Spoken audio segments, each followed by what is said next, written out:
are Directors Brown, Kramer, Norris, Sexton, and French.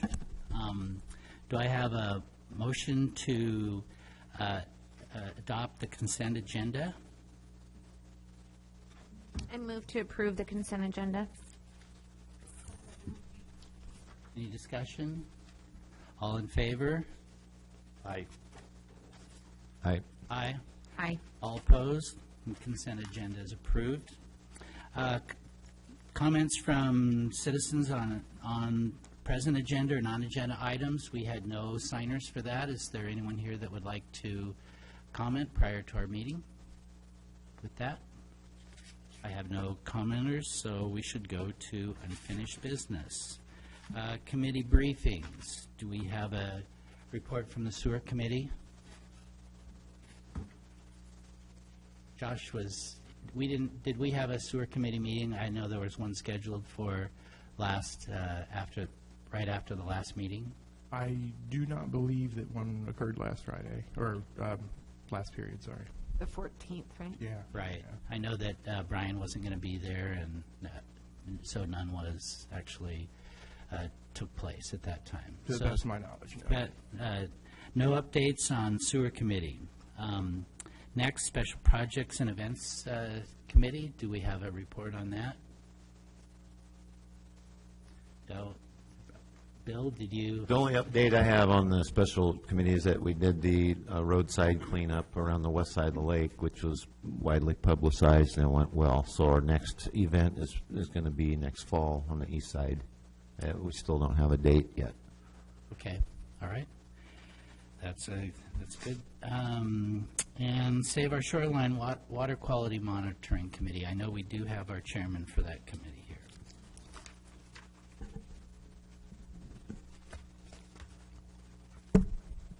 We always have an SOS committee report. Well, we have set up a workshop. The date is undetermined. It was going to be November 4th, but then we found out some board members couldn't attend. So we're going to look for something in January, since December's kind of busy, November's kind of busy from then on. So probably the first Saturday or second Saturday of January we'll aim for. We'll try to find something where are you hunting? No, I'm not. Okay, well, that sounds good. Everybody good for the first or second Saturday of January? Okay, so we have Dr. Mark Sitzma, and we'll figure out what Saturday he's available. The workshop will be from 10 to 12. It'll be open to the community, and Kathy has volunteered. I don't know if she'll volunteer for the January one, but for November 4th, she was bringing coffee and cookies. So we'll try to do that again, and Dr. Mark Sitzma is head of environmental services at Portland State. He studies lakes and reservoirs, and he has written a study for our Devil's Lake, so he's familiar with the lake. So it'll be good to have him come. He works on invasive species, so we want to know all about that. We want to know about shoreline planting and submerged plants, if he can. So as soon as we can set up a date, I'll send him the agenda so he knows what we're expecting from him as far as information. So. Any questions? Oh, yeah. So I know that Jack had talked about or made the initial contact with him, and so he should be able to provide us with a better idea of what plants we can plant along the shoreline, what are actually going to grow, and how we can proceed from here. Mm-hmm. And so that'll be great. Yes. How's your floating garden doing? You know, it's no trouble at all. It just is Do you there. still have stuff growing? Oh, yes. Everything's awesome. alive and flourishing, and we'll see how it does for the winter. We're going to swing it around into the boat slip and just let it be in the water. Mm-hmm. And we're not pulling it out or anything. I last time I kind of weeded it a little bit. Yeah, I saw your little update. Yeah, but it's just doing fine. I have a feeling, though, that Josh told me that one of the plants that he described as an invasive species, I may have. So we'll rip that one out if that proves to be an invasive species. But it's contained in this floating garden, so it's not going anywhere. But, I was just thinking on the way here that, you put this out in front of your dock or in front of your wall, it's really no trouble when it's soaking up nutrients. Mm-hmm. And you don't water it, you don't have to do anything with it. So we need to find some Boy Scout troops that want to build them and sell them. That'd be great. So you've noticed, I haven't checked with you since the last meeting, so you've noticed some substantial, growth? Yes, Good. they're flourishing. Good. Yeah, the ones that Jack brought, the two reedy things, are just standing up and not drooping anymore, and looking great. And the 4 herbs are doing fine, and the 3 plants that are a little bit colorful, they're doing fine too. So we just have to figure out if we have invasive species in there. Now, that wouldn't be a wise thing to propagate. Yeah. So That's other cool. than that, though, I think the idea is in the right direction for those who can't plant submerged plants. This floating thing just might be the answer. We'll figure it out. Okay? Any other Thanks. questions? I'm just wondering, this spring when they start to regenerate or whatever, you could actually take them out and cut them in half and start over with it. Yeah, divide them? Yeah. Right. Right. I want to see the lilies come up because, we were kind of at the end of their cycle when they went in. So they haven't looked great, but I know they're there, because they're just a bulb thing. Sure. And so I'm anxious to see because they were putting up little leaves before the weather turned on us. Yeah. So They'll come back. I think it's working. All right. Just if I could make a comment too. So I have a hard time with the doctor's last name, but I'm a little bit familiar with him. And as you had stated, he's head of the lakes and reservoirs at PSU. So I'm anxious to work with him because I think he has some very valuable assets going forward, and maybe internships next year. So as we go through this process, maybe in January, Josh, what you may want to look at is some of the programs that he has coming out of PSU. Yeah, I've actually already approached that subject with him, and he said he may bring a couple of students down to the workshop. That's so. what we're hoping for. A couple of his students who are almost on the faculty, they're working with him. And you spell his name S-Y-T-S-M-A, Sitzma. S-Y-T-S-M-A. We practice it. Yeah, I've butchered it Yes. too, so don't. My Not enough apologies. vowels in there. No, thank you. Well, this is encouraging for next year, for the planting season. Very good. All right. Projects update. Josh, Devils Lake aeration project. We have made some great progress with the aeration project. Last week we had a meeting with Carrie Landrum of DSL. The meeting went very well, had a lot of information available for her.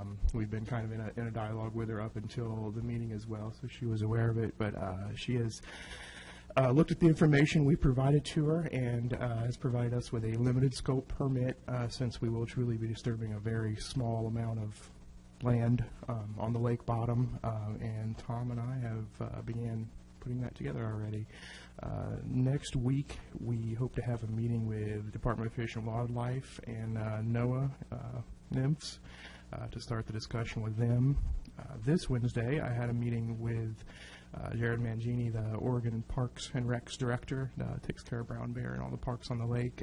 He was very excited, that we're working on the lake and we're going to make some good key steps in keeping the water quality better there. And he's pledged his support as well of our aeration project. So during that meeting, I had a couple of other interesting things that may come up in the near future. I'll discuss when we get to that point as far as potential future projects we can do collaboratively with the state parks. So very good meeting.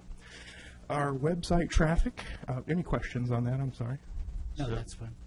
Josh, you had mentioned the permit is currently in progress, and we will submit it once complete. Have you got a time frame? Not on that yet, because we're waiting on some responses from a couple of other organizations to get the exact information we need in there. There are things like geographical coordinates and ownership of the lake as far as a land or parcel number that we've got to kind of see what each individual agency actually wants in those fields. So once we get a couple of answers, we'll get that one in. But once again, this will just be the DSL permit to them, and this is going to be one of our smaller ones. So in the next week or two, we hope that we'll have all the information together and we'll have all of our responses back to be able to go ahead and get that in. So. Is that a joint permit with DSL and Army Corps of Engineers? This one's actually just for DSL, so it should be fairly cursory as far as the information we need to get in it. But And you met with Brad Johnson from the Army Corps of Engineers previously. we have spoke with Brad. He's aware of the project. We've kept him in the loop on everything, and he's recommended that we get around to some of the other agencies, which is what we're doing right now, and then kind of get some of that general information back to him, because I think a lot of these other agencies' opinions really do factor in what you're saying as whether it will be a joint permit or whether that's even required. Because after our contact with Carrie, it doesn't require a full-blown permit to DSL for what we're proposing to do. So we may not have quite as much to put together as we thought. Agency independent, of course, but it's a good sign. Well, that's encouraging. Yeah. All right. Don't hold your breath. So in our permit, does it state how much area or how much ground surface that we're Disturbing? replacing? It will, and we're talking about a 24-inch diffuser, so 2 times 4 square feet each. Whatever the piping runs take up, which is going to be very minimal when you calculate it out. Against 700 acres is coming up. Aren't pretty they only pretty 1 thin. square foot each? What are they? 24. The one that he showed us was, 12 by 12? yeah. Oh, it might just be 1 square foot then. I mean, honestly, they could probably be 10 square feet each, and with just 24 of them and 700 acres, you're not disturbing that much natural sediment. So, Great. Yeah. Well, Yeah, the tile ones that he showed us. yeah, the big the ceramic things. Yeah, they're probably only 1 square foot each then. So 24 square foot and some change for piping. Well, I always have thought that the permitting would be the most difficult part of this, and so that's encouraging that it's maybe not as extensive as we have thought. That is always a good direction, a spot to be in, isn't it? It is. Prepare for the worst, hope for the best. Right. Website update? Website has been going great. We leveled off a little bit as far as our visits and numbers and hits. We didn't see any increases or gains, but it didn't drop drastically at all. We're still way up from when we really started working on the website in April. So once again, I'll continue my work on that, and anyone else that has any more suggestions, get them to me. I'll get them in there. So any way we can increase people utilizing that website, I think is great, because that's our emblem. That's us. Okay. Thompson Creek update? Thompson is still there. We've been in contact with DEQ. They're working on segment of their TMDL process right now to get it lined out. They're going over data from 2011 specifically in Thompson Creek. I have not had an opportunity to interface with David Waltz with DEQ yet. He's very busy with his sampling and responsibilities, and I just haven't caught him. All right. That takes care of unfinished business and projects. New business. The CTSI fee and land trust agreement that the tribe presented us, that you were talked to with our attorney. And can you give us an update on that? Yes, I sent it to our attorney, and he promptly got it back to me with comments. I'm looking at it right now, and I'll be getting that out to the board in tomorrow's Friday update. So you all have an opportunity to go over that and take a look at it. A lot of the, so far, I haven't completely gotten through the whole document as comments yet, but it's very much along the lines that we've kind of been considering since we've received the agreement from them. So nothing really stood out a lot to me, but he did a really good job at describing each individual section. So I think as you read it, you'll be able to have some of your questions answered if there were any about the specifics of the agreement. Good. Let's see. You also had under new business reports on emergent aquatic vegetation that we've experienced around the lake. Yes, and this is something that is obviously very important and of major concern for us. Parrot feather, which is a Eurasian milfoil-like plant, aquatic plant, invasive, has been spotted around some drainage areas and ditches in the state parks. My meeting with Jared Mangini Wednesday, we talked about that a little bit as well. They're going out to eradicate it, ASAP. I told him if he sees any of it in the lake, around the shorelines, whatever, let us know. And even in their efforts, they're undertaking now to let me know. And if we can lend any assistance that we can, then definitely, we'll help. and get rid of that and identify it as much as possible. That also kind of brings me to the next thing, which is very related. Kent's neighbor Jim has a carpet of some green vegetation growing near his dock. Quite a bit of it, I'd say about 20 by 30-ish area. At roughly. least, right? Yeah, and it maybe even got a little bigger since the last time I checked on it last week. But I pulled a piece of it out today when Larry was out in the boat with me sampling. I got it cleaned up, took a really good picture. I sent it to Dr. Sitzma. I did some identification myself. Kent, I think, initially said that it may be some type of water starwort. Whatever, all the documents I looked at and information online kind of point to that direction as well. There are a few different kinds of it, so I hope to hear back from Dr. Sitzma and maybe a little closer pinpoint on what it is, so we know what we're dealing with. But we have identified it. We're looking at it. Just like Kent called me. Anyone who sees anything suspect like that, wants an identification, definitely let me know. That's something that we're going to have to be very, very vigilant about, especially as we consider putting in aeration. So. Well, the other thing that I guess there's two sides to this coin. Seeing vegetation on the lake bottom that seems to be taking hold is a good thing, because we're looking at trying to get a 20% lake carpet with vegetation. Just the type of vegetation we grow will be important for us to be able to try to have the right type of vegetation. Secondly is that, in my mind, this indicates that we're at the tipping point of the grass carp introduction and what their capabilities are. Up until this recent growth of plant life, the grass carp have been taking care of any vegetation that's grown. It's been harvested by the grass carp, and I think we're to the point of where the grass carp aren't going to be doing the job that they were initially to do, which was take care of all the weeds. And we didn't, I'm sure when they were planted the first time, they didn't want to eradicate everything, but we want to keep control on that. And so it's the same type of thing. I think we're at the tipping point here. Our grass carp are at the end of their life. I saw what appeared to be one dead floating out in the lake and a seagull around it, and didn't know what to do with it because it was so big. And as those numbers start dwindling, we're going to see vegetation come back, and we just want to be able to keep a handle on the proper vegetation to manage a healthy lake. And so I think this is an indication that, hey, the grass carp, they're getting close to their usefulness of their life. And so how we handle that in the future, there's different options that we'll have to address. Correct. But as you're saying, early intervention is going to be our best defense about that. Sure. Yes. Great.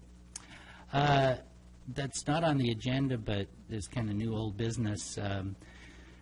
We had a special session on, can't remember what date it was, in September, about the purchase /and/or lease of a new truck, a new vehicle for the district, and nobody attended that. We did have 4 directors there with regard to that.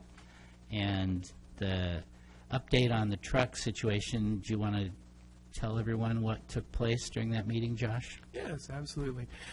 We discussed the pros and cons of the district leasing a vehicle versus buying a vehicle. Initially, in my discussions with local dealerships, a lot of pricing, everything was based off of the consumer model, which I assumed was what everyone bought from, but apparently there was a commercial side of things which changed the terms. So a lot of our discussion initially amongst the board had leaned towards leasing the vehicle as a good option. However, after receiving the information from the dealership about the commercial leasing options, they were they didn't make any financial sense for the district to pursue. It was paying interest for no reason on a vehicle when we had the money to make the purchase. So we made the decision to purchase the vehicle. The dealership gave us a more than fair price on our trade-in. I believe we got $8,500 for the Toyota, which was great. And the purchase price on the new truck was $26,100. It's a silver Dodge Ram, 4-door, full-size bed, 4-wheel drive. So very nice truck. We can fit a lot in it. I think maybe if we can heft it up even, we might be able to put the big Airstream in the bed of it, since it's a full-size pickup now with no top or anything. So it's going to be great for us. I've thoroughly enjoyed, driving it around. It's much better in the rain. So it's in the parking lot. We could go see it. It is down in the garage, out of the rain. Okay. I know that in private conversations with other board members that there was some discussion on, should we put our logo back on it and stuff, since it is our vehicle and should establish that. I wondered, I thought I'd open that up for discussion with our board, and everyone could chime in on their opinion on that. But in my opinion is, it feels like here we own a truck and we've got our permanent license on it, our state license, and we should identify it as our truck. And so my recommendation would be that we go ahead and put our name and logo on it like we had on our last truck. And I am a big advocate of, if a truck pulls in my driveway, I want to know who it is. and likewise, with our business, we logo the heck out of our trucks because it's advertising. And I get more calls for junk pickups off of our truck driving through town that says "got junk" than I do any paid advertising I do. And so I think, our phone number should be big on there, even our website, because if you're parked at, an office building or a bank or something, people see that. Yeah. So I'm a big advocate of that. And I have a contact for you of somebody that Oh, can let do me a really know, nice please, job. because that was going to be my next question. Well, I'm in favor of that ID support as well, just for the fact that it's got public plates on it, that it should be identifiable without having to ask questions of who's driving it and where it is. I agree with that. I agree. Josh, I guess you need to I'll work with you. get with Tina. I'll get with you tomorrow. And see if we can get a logo built with all the correct information on it. And I actually have some magnets from the old truck Those are bad for your temporarily. Yeah, I don't know what to do. A wrap? She just does the laser cut vinyl and does a great job installing That's it. probably just as well. She does all of our trucks, and she's local. You sure you don't want to make it look like a whole big salmon? No. All right. no, I don't think so. All right. Is there any non-agenda items from the board? I have one. So, Josh, can you give me an update on your communication with City Council? Yes. That was mine. November 11th will be on the Oh, their agenda. November 11th, Lincoln City Council meeting. Did you need anybody else from the board to go with you? It's not a requirement. I can certainly take care of that on my own, but any support from our district or committees or people are definitely more than welcome. Would you, I think what would be great is just, the week prior to that meeting would be to send around a little email to all of us and say, hey, a reminder, this is when I'm coming before November City. 11th is a Saturday. So the 13th, maybe? Probably the 13th. I'll send that email, Ken. Okay, that sounds good. And then maybe one or more of us can come support you and Excellent. be there for any other any council questions or anything else. I would love that. Great. Do they mind if people come to it that aren't citizens of the city? Well, we're all. I'm not. I wasn't. I went. I'm not a citizen, but no, if you have a business or, It's an open forum. Yeah. I mean, Okay. Just- as a representative of this, you would be more than, Okay. I believe it's the 13th. Yeah. So another thing you have here. 13th. I'll check the city website. It's the second and fourth Monday, I think.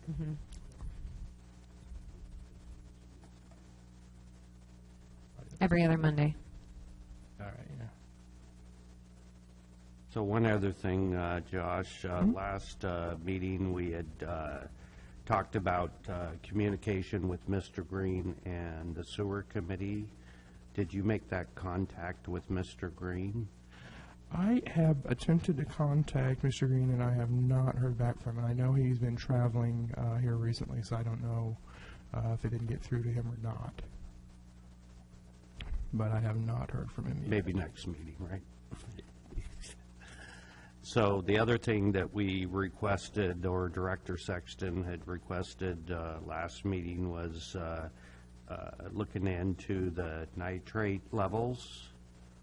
Yeah, and I looked at that. Our numbers, what I've found is a little bit, I don't know, it gave me pause when I was looking at it. What I'm finding is when I get the probe down to, about a couple of inches off the bottom, getting a pretty steady nitrate level of around 2.5, 3 on average in some of these areas, which can be high, depending on whom you ask. There's a lot of scientific information out there that suggests what a nitrate level should be in drinking water versus surface water, et cetera. But it could be high according to some of that information. When I tap the bottom with the casing of the instrument, it stirs up the sediment a little bit. You'll get kind of a different reading. It's kind of a pseudo way to get a sediment reading without pulling sediment out from a core and going through the whole laboratory process. The nitrate shoots up significantly. It gets up into the 8s and 9s pretty quickly when it does that. And you can watch it rise and fall with the turbidity. I showed Larry that today. It was pretty cool.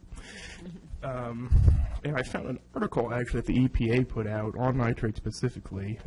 And what it indicates, here verbatim, it says, water that is polluted with nitrogen-rich organic matter might show low nitrates. And that's kind of what I'm seeing. I expected to see more in the water itself without disturbing the sediment. It goes on to further say, decomposition of the organic matter lowers the dissolved oxygen level, which is very apparent that we have, which in turn slows the rate at which ammonia is oxidized to nitrate and then to NO3 nitrate, which is what we're measuring. And then it goes on to further recommend it might be necessary to also monitor for nitrites and ammonia because they're kind of an interim chemical process of the nitrate as it's being deposited. So what I've seen with the instrument versus this information seems pretty consistent as to what may be going on. So I'm going to put a little bit more, I'm going to put a lot more effort into kind of chasing this down and seeing if this is one of our exact situations that we're having occur on the lake bottom. Because there's just many different ways to approach this.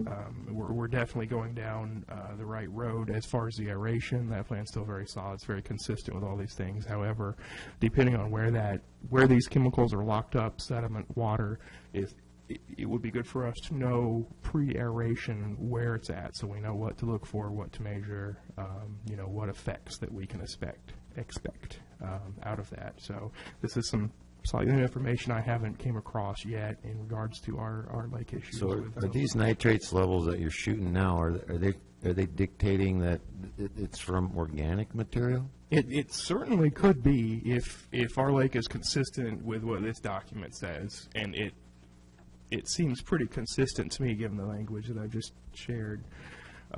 That may be part of it. And we kind of know that from the mass of plant material that died off over the years, in addition to the depositions from, the dying carp and their leavings and everything else. It all adds up. It all has the chemicals in it, and it's all down there. And we're getting residual nitrates out of the so-called drain fields? Yeah. Well, yeah, there are always external inputs as well. So we get some nitrates out of drain fields. We get some nitrates out of surface water runoff, which has become a little more to the forefront on my radar here recently, because I've came across some studies that suggest that may have a very, very pronounced impact, even in comparison to septic systems. So I'm going to do some more evaluation there, because that's certainly something that's in our ballpark and the city's ballpark and the residents' ballpark to take care of. If it's stormwater runoff, if it's drainage basins, there are lots of options to go over there. There are different construction techniques. There's pervious and impervious surfaces now that are great. People really like those. And they look pretty aesthetically pleasing, in my opinion. Drainage basin upgrades, catch basins. I know that the city's putting a lot of legwork out into their infrastructure now, and they've got a lot of guys running all the time to try and keep things moving. So maybe as we move through this, we can identify some other issues and maybe some ways that we can improve and work together on improving that That's a situation. good as well. steering tool is to be able to identify the loading, whether or not it's 80% organic or 30% drain fields or what. It's just a nice tool, I think, that we can use to differentiate between the organic versus what's put in from runoff. Oh, absolutely. We have the instrument, we have the equipment and knowledge and skills and manpower to go out and do that, and even collaboratively help any other city or other organizations that does not have that equipment or skill. So as long as it's within our resources and capability and everyone's in agreement, certainly I think it's a good idea to pursue as far as evaluating it, and like Bill's saying, seeing what are our inputs there. We've calculated them for a lot of septic and a lot of other issues. Some of those are kind of rudimentary or kind of theoretical and as science goes, but we can use the equipment and we can get some real hard and fast numbers and see where that takes us. And that may not be an issue, but we won't know until we get in there.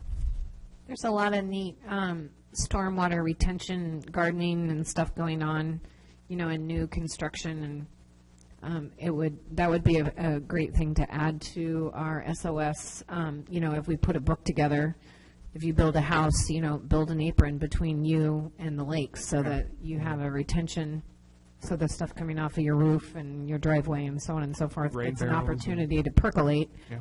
Through a filter. The other thing I want to ask you, how long are we collecting this data? Are we feeding it to Dr. Horn as we get it, or are we collecting it for a period of time and shipping it all to him? We're collecting it for a period of time, but Dr. Horde has essentially taken a step back from the project. Okay.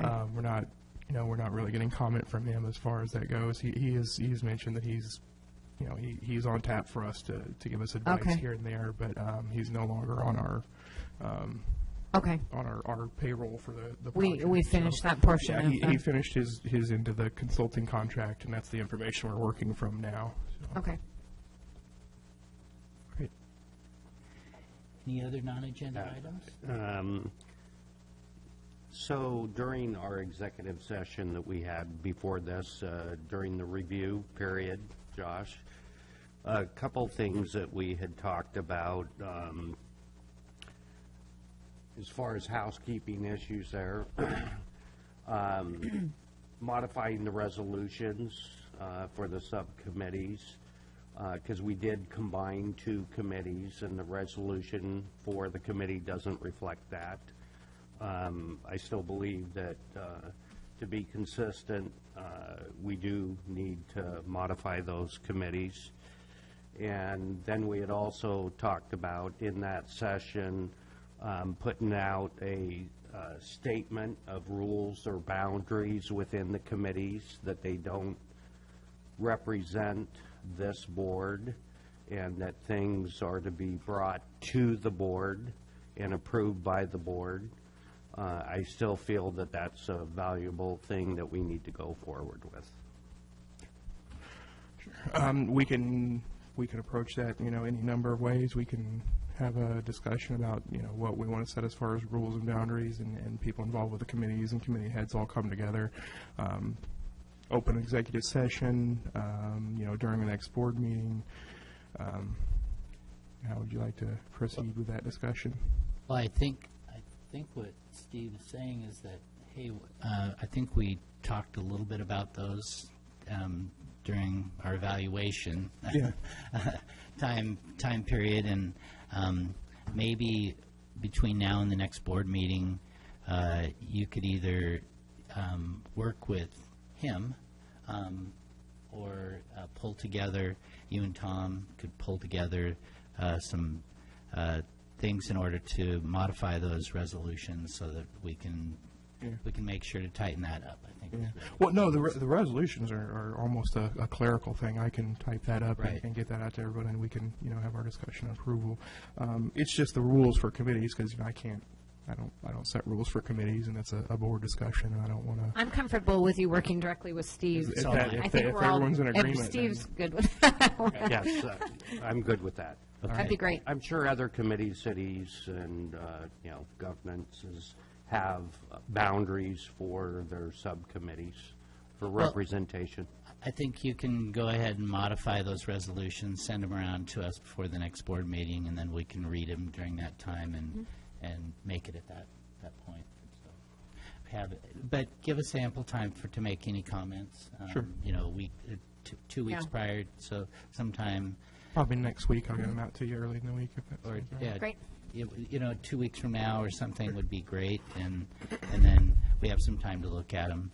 That'd be great. Yeah, let's Thanks, get Steve. together either later this week or the beginning of next week, because I'll be out of town till November 1st. Sounds good. Any other non-agenda items from the board? One other non-agenda item, I will not be at the next meeting, so Tina, you're going to have to take over for that, if you would, please. I'll be out of town. Happy to do that. Other non-agenda items? I have one on the new Airstream unit that was proposed to relocate, I believe it was this month, but it's fallen to the middle of the month now, and it's just now at the point where it's in the transition from moving from Horseshoe Bay to Thompson Creek.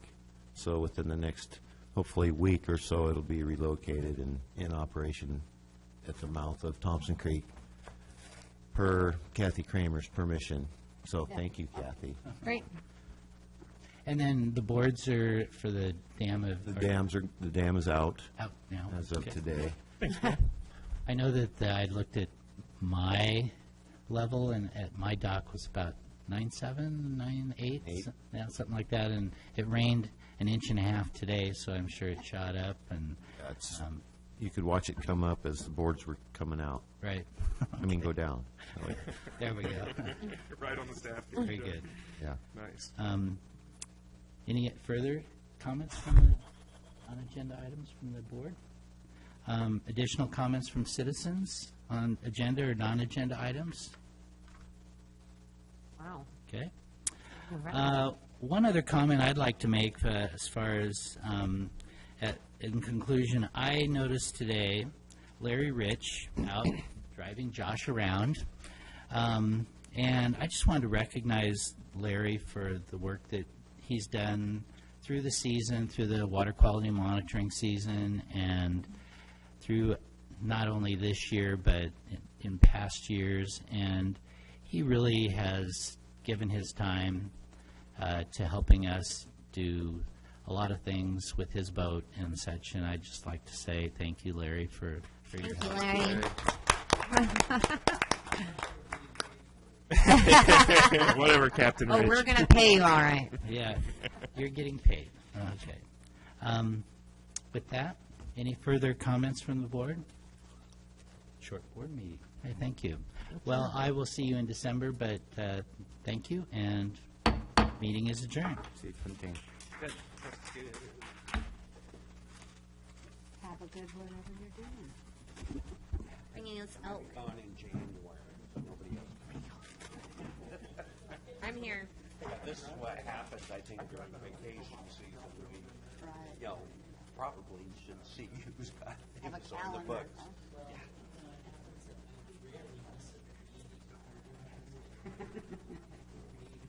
Thanks for doing that.